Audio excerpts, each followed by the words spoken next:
tarde, turma. Eu sou a professora de filosofia, né? Como colocado no grupo. E aí a gente vai estar dando início à disciplina. Como primeiro ponto, a gente vai discutir o que é filosofia, né? Quem está aí do outro lado da telinha vai pensar o que já sabe sobre filosofia. E aí, para vocês, o que é filosofia? A filosofia, né, a palavra em si, ela significa amor à sabedoria, né? Ou seja, amizade pelo conhecimento. Então, a gente já faz uma ligação que a filosofia se trata dessa busca pelo conhecimento por meio da reflexão, né? Um ponto principal da filosofia é o refletir. Esse conceito, ele é entrelaçado a Pitágoras. Por quê? Pitágoras houve uma situação na qual ele foi chamado de sábio e ele se recusou a ser denominado assim. Ele, né, consagrou que ele tinha amor ao conhecimento. Então, ele tinha uma afinidade pelo conhecimento. A gente pode relacionar essa questão que ser um sábio é um conhecimento muito grande, né? Que a gente tem no universo, no mundo, em todas as áreas, no português, na ciência, na matemática. No entanto, a gente está sempre à busca desse conhecimento no dia a dia, na tecnologia, para desenvolver áreas do conhecimento e também pessoais. O ponto que a gente pode destacar quando se trata de filosofia é a atitude filosófica em si, né? Então, a primeira coisa é que essa atitude filosófica, ela não é restrita somente ao filósofo. Todos nós podemos, né, realizar uma atitude filosófica em busca da compreensão por meio da razão, por meio da ciência, por meio desse meio, desse método, né, quer dizer, reflexivo. Então, todos estamos aptos a praticarem, né, essa atitude filosófica, a refletir sobre si, sobre as coisas, sobre o mundo. A gente tem no material de vocês, né, na apostila, uma tirinha. E aí eu vou realizar a leitura dessa tirinha, vocês também posteriormente podem estar realizando essa leitura, para a gente relacionar essa tirinha à atitude filosófica, né? Vamos lá. A tirinha é uma situação entre uma mãe e um filho. É uma situação que pode ocorrer no cotidiano, no dia a dia de qualquer um. Então vamos lá. A criança pergunta para a mãe: mãe, por que quando a gente liga para um número errado, nunca dá o culpado? E aí a mãe responde: sei lá, tome sua sopa que vai esfriar. Em seguida ele diz: mãe, como foi que a placa proibido pisar na grama foi colocada lá? E aí a mãe responde: a sopa tá uma delícia. E aí o filho pergunta: mãe, por que as pessoas apertam o controle remoto com mais força quando a pilha está fraca? E aí a mãe responde: o que tu tem hoje, guri? E aí a criança responde: mãe, porque separado se escreve tudo junto e tudo junto se escreve separado. Então, gente, são coisas do dia a dia, né? Que talvez eu ou vocês não pararam para refletir sobre isso.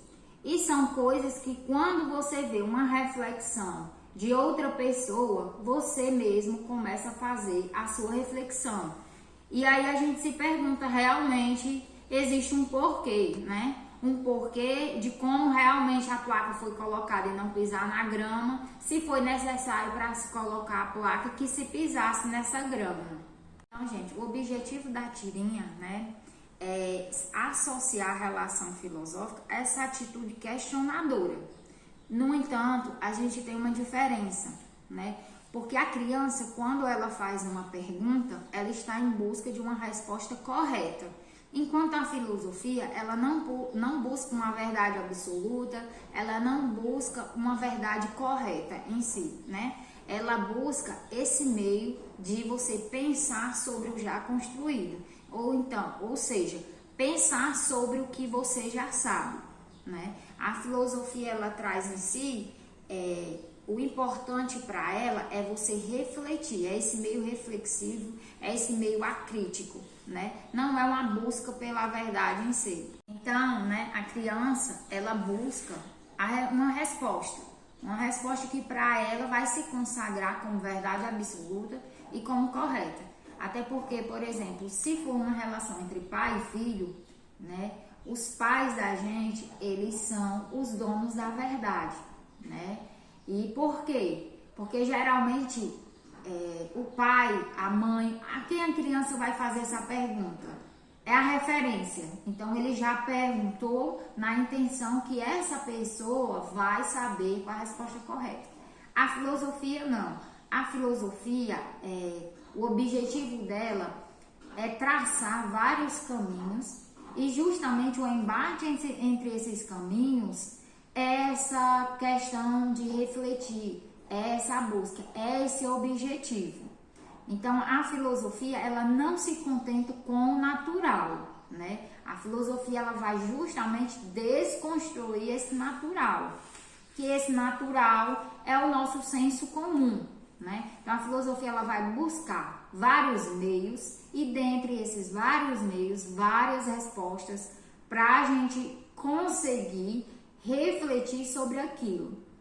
O porquê da vida, o porquê que meu nome é assim, o porquê de determinadas atitudes, o porquê do meu dia a dia, o porquê eu tenho uma hora para acordar, o porquê eu tenho uma hora para ir para a escola, porquê eu tenho que ir trabalhar, porquê que eu ganho para isso, porque determinadas pessoas ganham um valor X e eu ganho um valor Y.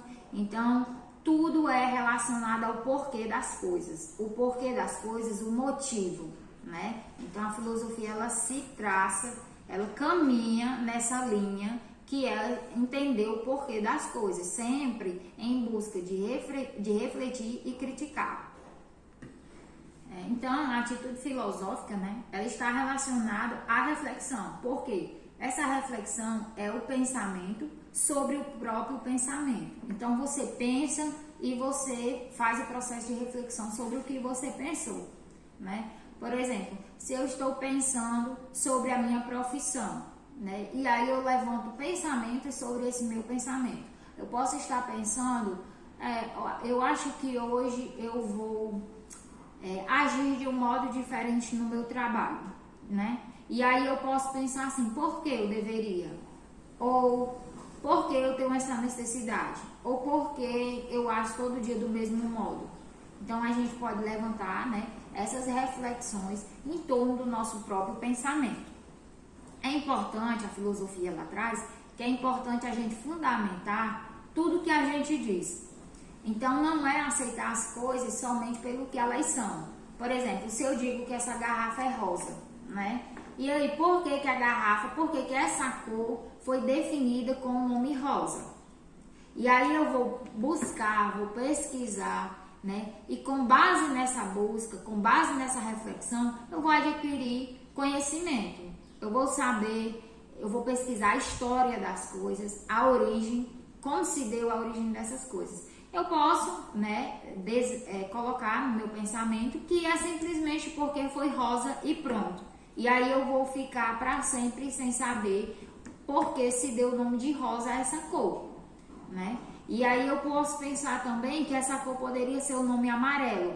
E porque o amarelo é amarelo e o rosa é rosa. Então, assim, trata-se de reflexões que têm por trás o objetivo de construir esse conhecimento. Então, gente, todos podemos, a gente conclui que todos podemos desenvolver essa atitude filosófica, né? Seja até mesmo uma criança. As crianças, elas produzem essa atitude filosófica até mais do que a gente. Por quê? Não sei se vocês pararam para reparar, mas a gente, no desenvolvimento, né, humano, a gente tem uma fase que a gente pergunta tudo, né? E a gente, quando a gente tem proximidade com a criança, a gente até fica chateado com essa criança, porque, menino, tu quer saber o porquê de tudo, como a mãe da tirinha, né?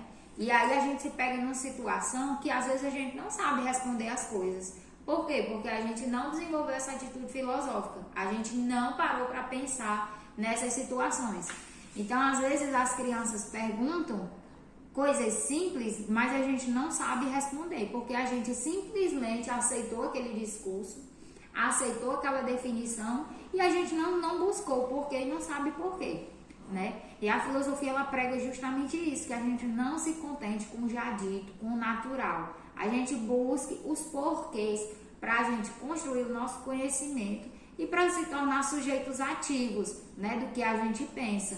E não simplesmente só sair reproduzindo, às vezes, coisas muito mais complexas, como questões políticas, questões econômicas, né, que a gente tem na nossa sociedade, e aí a gente acaba vendo no Facebook, nas redes sociais como um todo, no Instagram, no YouTube, no TikTok, né, agora, e aí a gente sai reproduzindo essas ideias sem levantar um pensamento crítico reflexivo sobre aquilo. Criticar é só ver os pontos negativos? Não, você pode fazer uma crítica com o objetivo de você refletir, perguntando os porquês, tentando explicar, tentando compreender. Então, a questão, a filosofia traz, é sempre você estar procurando, né, pesquisando o porquê das coisas para você construir esse conhecimento. Então, vi uma postagem lá no Instagram, vi um vídeo no TikTok afirmando, trazendo uma informação ou afirmando algo, seja no setor de cultura, seja no setor de sociedade, seja na questão política, mesmo que seja do meu pertencer político, então vai lá, busca se aquilo é verdade, tenta compreender o porquê aquilo aconteceu, e aí você vai perceber que você vai ter um conhecimento muito maior, uma segurança, e o conhecimento, como a gente sabe, é poder, né? Então, assim, quando a gente trata, voltando aqui para a filosofia, um dos grandes nomes que a gente tem é Pitágoras, né? Que ele ajudou nessa definição do amor pela sabedoria, e também a gente tem o Tales de Mileto, né? Tales de Mileto, ele nasceu em Mileto, na Grécia, e aí eu vou realizar aqui a leitura de um trecho que fala bem sobre quem foi Tales de Mileto, né? E depois a gente vai discutir quem foi o Tales de Mileto na filosofia, para outros filósofos, porque a gente vai ver que Tales de Mileto, ele orientou, ele deu a origem, ajudou na origem da filosofia e a outras atitudes filosóficas de outros filósofos, né? Então ele foi um cara bem importante, não só para a filosofia, mas para a matemática, para a física, que a gente vai ver que a filosofia, esse ato de refletir, ele alcança não só a filosofia, a gente vai ver como ela se aplica, porque a importância dela na prática, né? Então, Tales de Mileto, esse material vocês têm na apostila de vocês. Caso não tenha compreendido alguma coisa ou tenha ficado alguma dúvida, vocês podem estar entrando em contato comigo ou realizando a leitura na apostila, tudo bem? Então vamos lá. Tales de Mileto nasceu na cidade de Mileto, na Grécia. Viveu entre 624 e 546 a.C. e é considerado o primeiro pensador ocidental a estabelecer uma análise científica do mundo. Ou seja, antes a gente tinha uma análise muito mitológica, né? Se você estudar a história antiga, a gente vai ver que a gente tinha uma história, a explicação dos porquês baseado em quê? Em mito, em crenças. O que é esses mitos? São narrativas que se baseiam em coisas, em fenômenos ou entidades sobrenaturais, do divino. Essa crença pode ser religiosa, ela pode ser cultural ou ela pode ser socialmente colocada, né? Então a gente tem, por exemplo, a religiosa, a gente tem a questão dos nossos santos, a questão da crença em Deus, e aí a gente acredita que esse Deus ele tem uma força superior, que pode agir sobre a questão dos milagres, sobre a questão da cura, sobre várias coisas, né? Cultural, determinadas pessoas comem, como na China a gente tem, né, uma cultura de se alimentar sobre determinados tipos de alimentos. Aqui a gente já acredita que a gente não poderia se alimentar desses alimentos, né? Então, assim, a gente tem essa questão cultural e a gente também tem a questão social, né?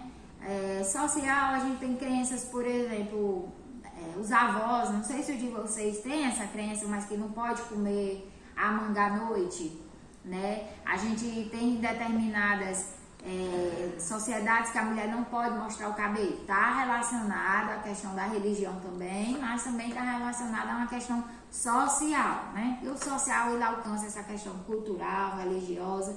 Então, assim, a gente vive de crenças. E aí a gente pode perguntar por quê, né? A gente tem também uma muito engraçada, que é que ela é tem origem histórica, mas muita gente não sabe, que é, por exemplo, as pessoas tomam a vitamina de manga, mas as pessoas não tomam, muitas pessoas não comem a manga e depois tomam o leite, porque diz que faz mal.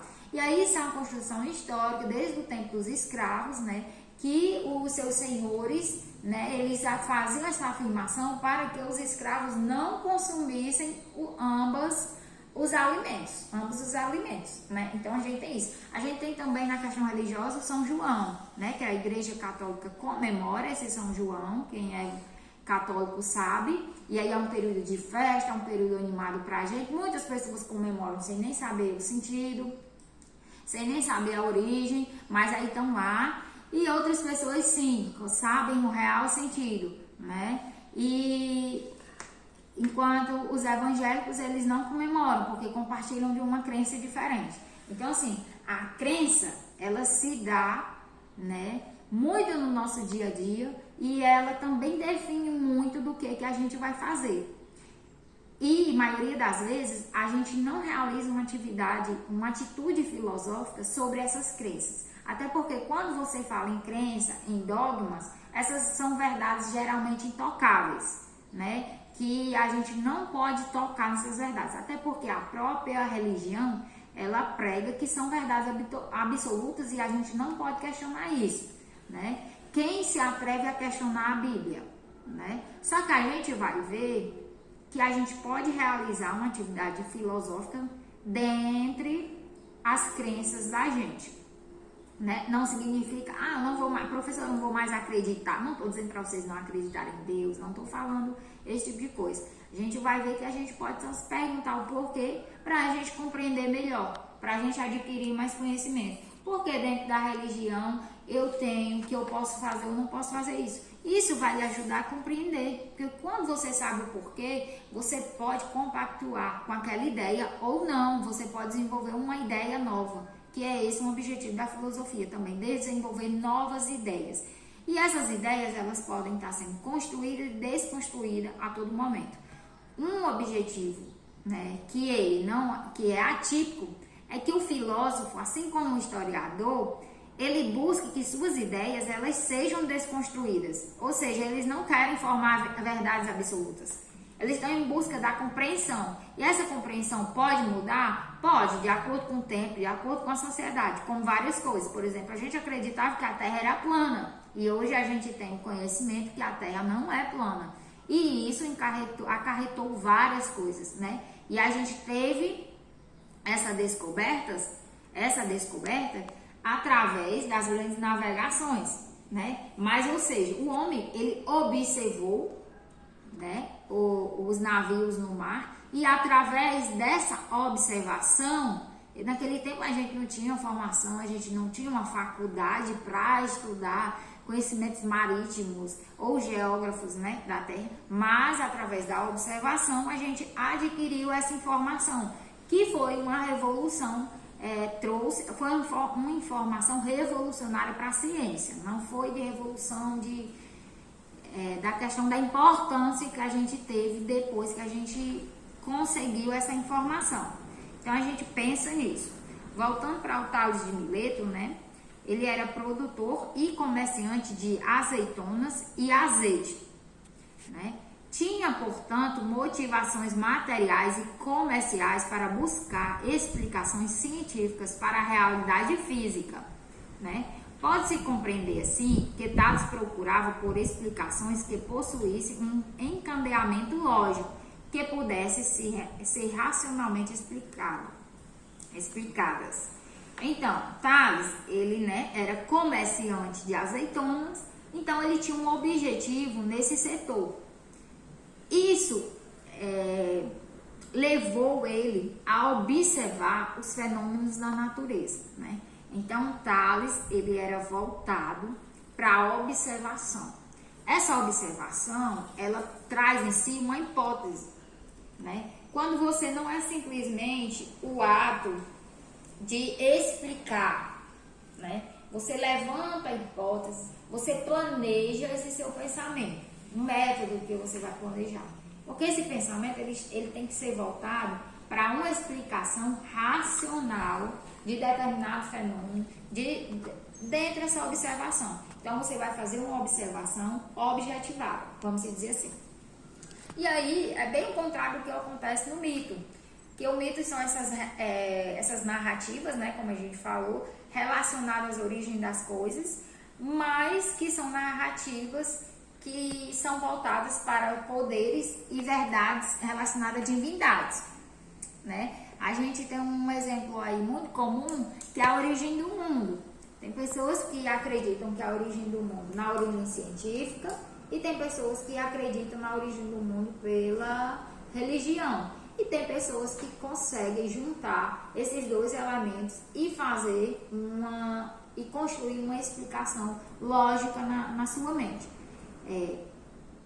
Há autores que afirmam, né, que nem a ciência e nem a religião sozinhas conseguem consagrar essa explicação como toda. Então a gente precisa realmente desses dois fatores para a gente conseguir essa explicação lógica, né? E aí quando a gente desenvolve essa atitude filosófica, a gente vê que é possível realmente a gente consagrar essas informações complementando uma a outra.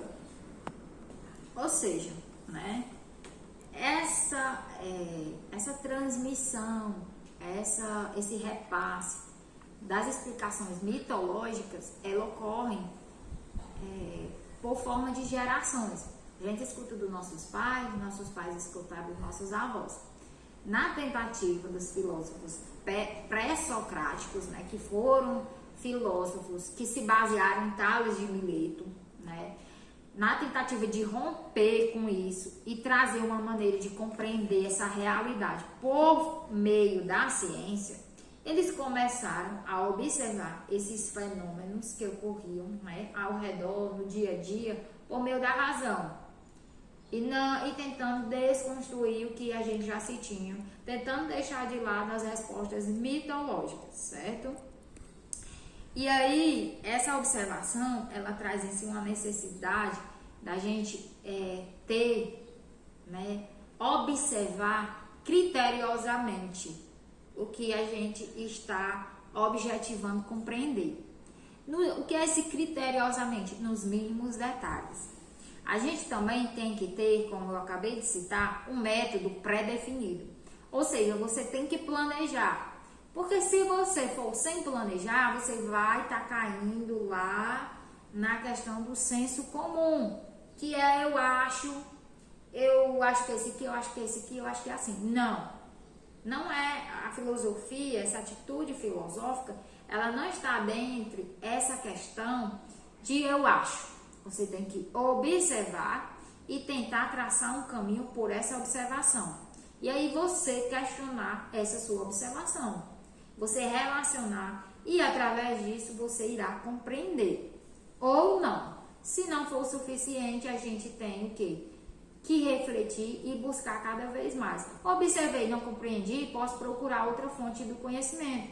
Hoje em dia a gente tem acesso, né? Antigamente não, mas hoje em dia trazendo essa filosofia para a atualidade, a gente tem acesso à internet, a gente tem acesso às redes sociais, a gente tem acesso ao Google, né, que é um dicionário para a gente de expressões, de palavras, de atitudes, de notícias, né? No próprio Instagram, toda notícia a gente tem lá. Então a gente tem que se cercar das ferramentas que a gente utiliza no dia a dia, né? E sempre, como eu disse, não pegar a notícia pronta, não pegar a informação pronta. A gente sempre está realizando uma atividade reflexiva em cima do que a gente está no nosso dia a dia. Eu posso me perguntar por que eu bebo água todo dia no mesmo copo. Por que eu gosto mais de comer o alimento X e não o alimento Y. Porque a fruta, ela era mais saudável antes e hoje ela não é. Então, todos esses conhecimentos, todas essas indagações, elas trazem conhecimentos. Vocês já pararam para pensar como a geladeira, como é o sistema da geladeira da casa de vocês, como funciona?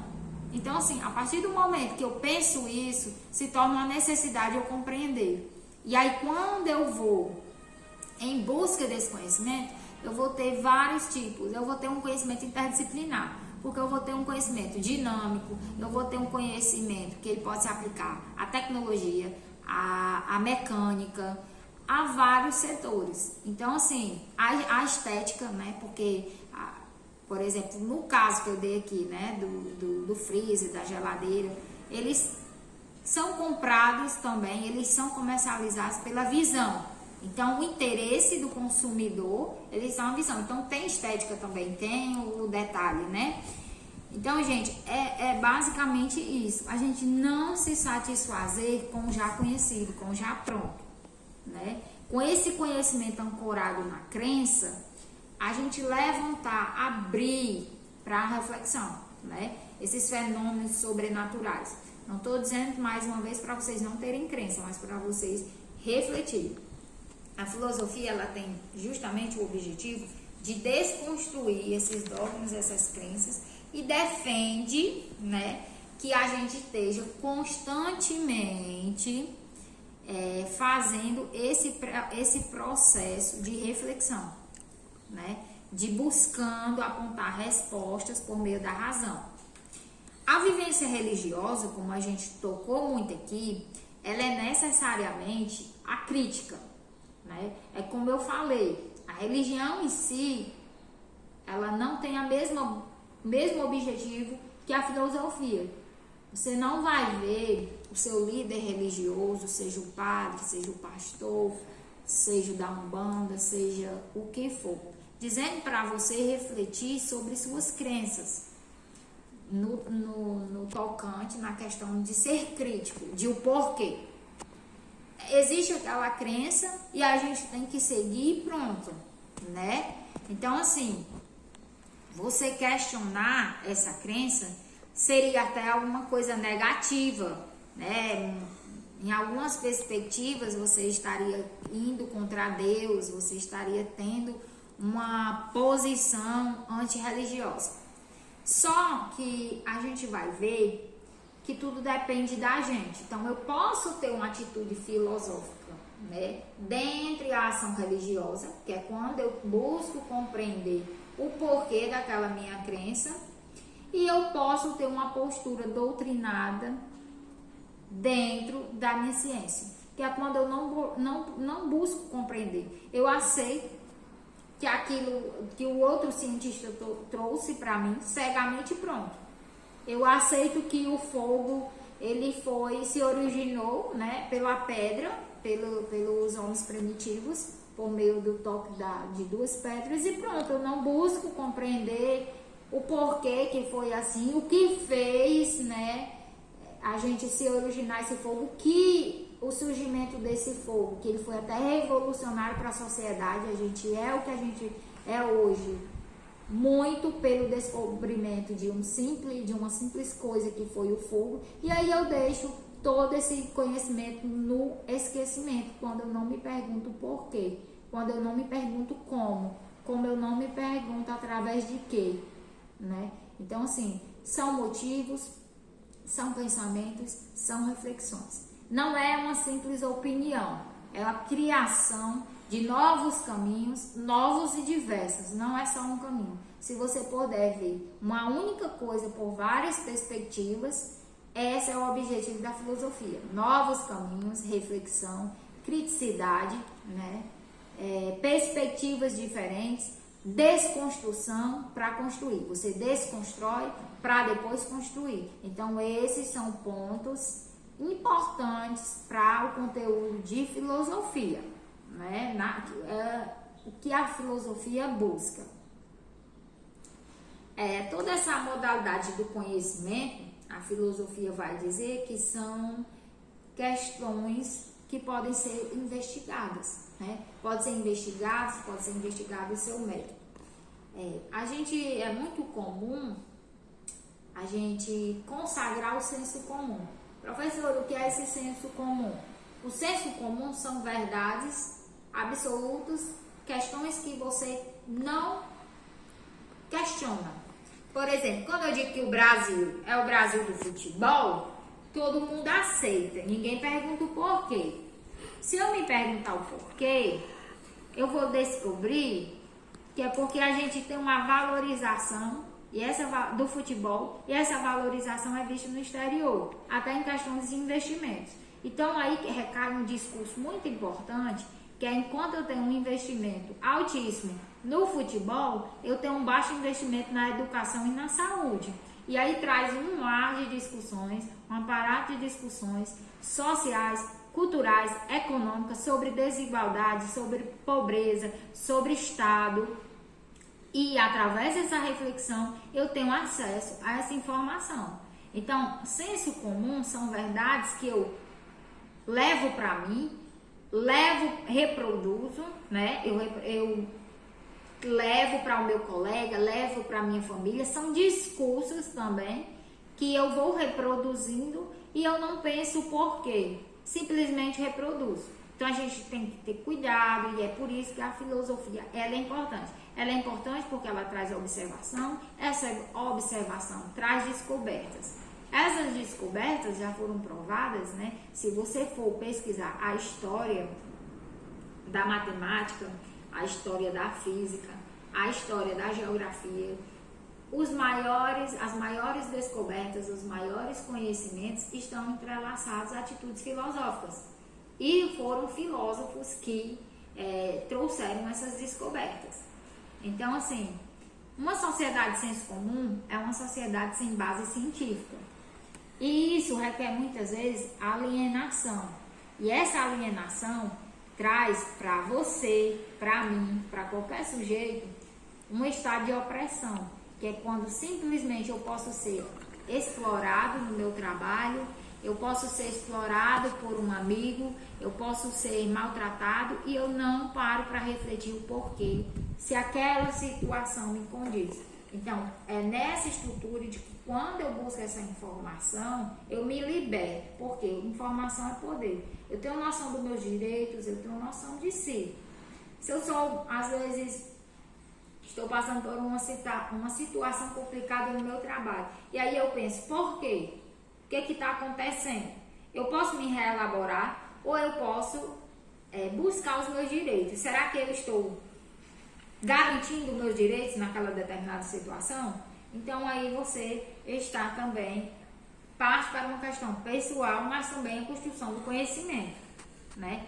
Esse discurso do senso comum, geralmente ele é aceito amplamente, socialmente. É um discurso aceito por mais da metade, por uma grande parte da sociedade, né? Existem pessoas que não compartilham desse senso comum? Sim, até porque existem já hoje na sociedade uma crescente atitude filosófica, né? Hoje a gente tem muito essa questão de pensar o porquê, hoje a gente trabalha muito essa questão da reflexão, o que antigamente não era assim. Apesar de a gente ter uma corrente contrária a essa reflexão, a gente também tem uma sociedade cada vez mais em busca dessa reflexão, né? Existem pessoas, quando eu falo uma corrente contra, é porque existem pessoas, existem políticas, existem líderes que acreditam, que defendem essa reflexão, e existem pessoas que não, né? Que são contra essa reflexão.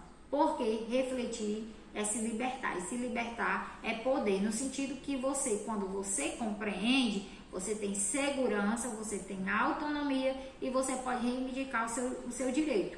Quando você vai no supermercado, quando você sabe o direito do consumidor e tem lá, né,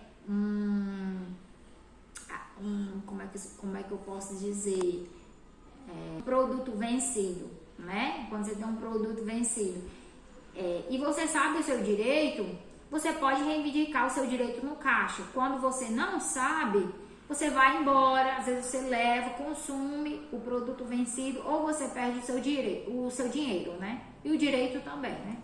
Então, assim, é justamente essa questão de você ter autonomia, de você ter segurança, de você ser um sujeito ativo na sociedade. Então, assim, a filosofia ela é mais que dar opinião, não é dar a sua opinião sobre alguma coisa.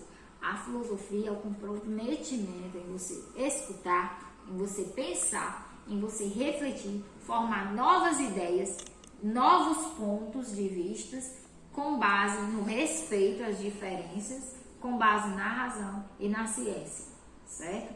o meu colega descobrir um caminho diferente, uma perspectiva diferente. Vamos lá pensar o pensamento do meu colega e repensar o meu pensamento. Então, sempre nessa dinâmica de desconstruir para construir, certo? Então, para a gente, né, um dos quesitos necessários e para a gente praticar essa atitude filosófica, para a gente ser um filósofo, a gente pode assumir um papel de filósofos, né, de filósofo por algum momento. A gente tem que ter sempre esse respeito, sempre essa humildade pelo conhecimento.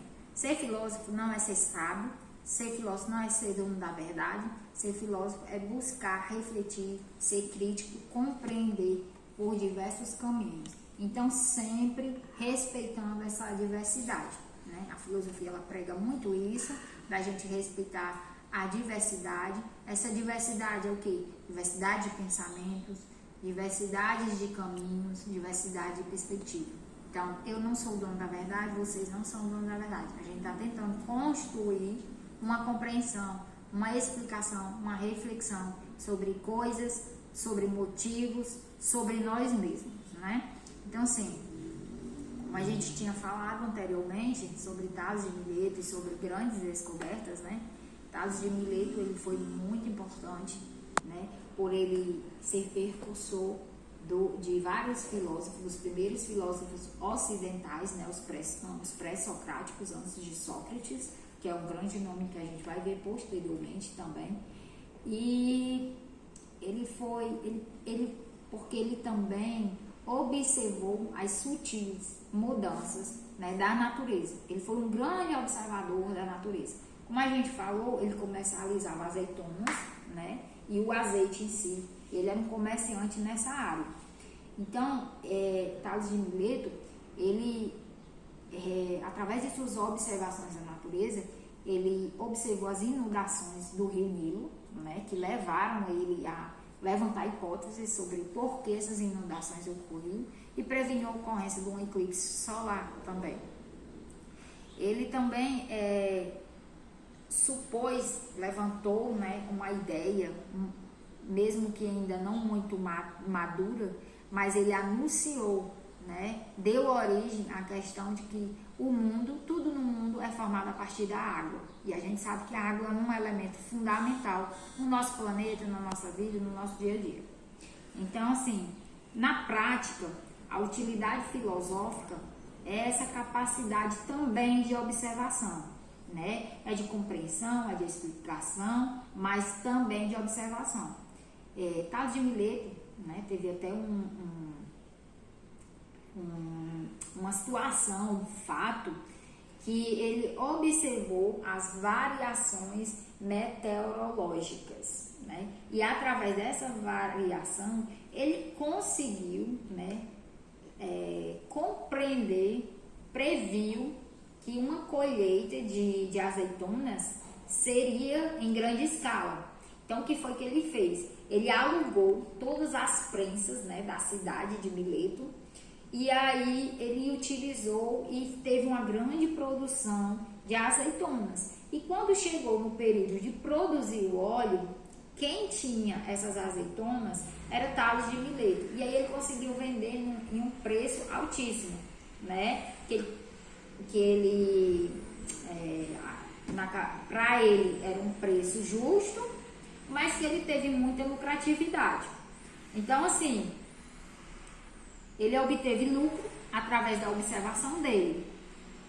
E através dessa observação, ele também conseguiu relacionar, né, a produção a não divindades, porque naquele tempo a gente tinha muitas crenças relacionadas que eram os deuses, né? Os deuses estavam insatisfeitos, precisavam fazer oferendas, e aí a gente relacionava algum fato, buscando uma resposta, a gente acabava que relacionando a insatisfação dos deuses e tudo. E ele não conseguiu levar para a ciência. Através da observação, ele desenvolveu um padrão, ele viu que existia uma relação, né, no clima, na natureza, que afetava diretamente essa produção de azeitonas, né?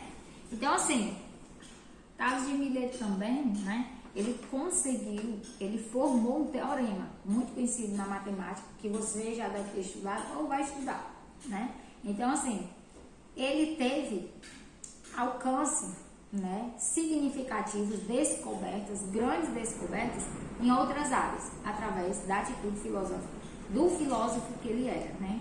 Ele foi um grande filósofo ocidental, e aí a filosofia, ela afirma, né, que quando você pesquisa na matemática, na física, na química, como a gente já mencionou, se você procurar a origem, a história de teoremas, de descobertas, de cálculos, você vai perceber que a gente tem como, nessa origem, líderes, grandes filósofos.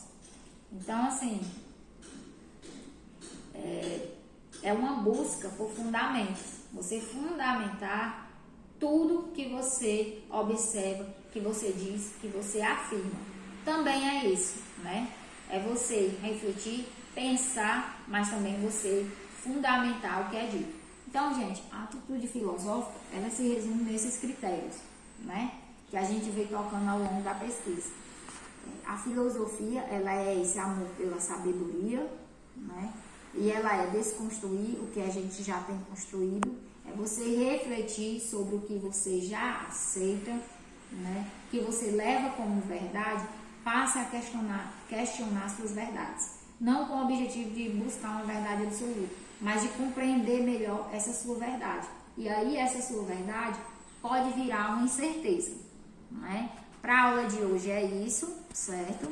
Caso tenha alguma dúvida, vocês podem estar entrando em contato comigo e tenham uma boa fim de tarde.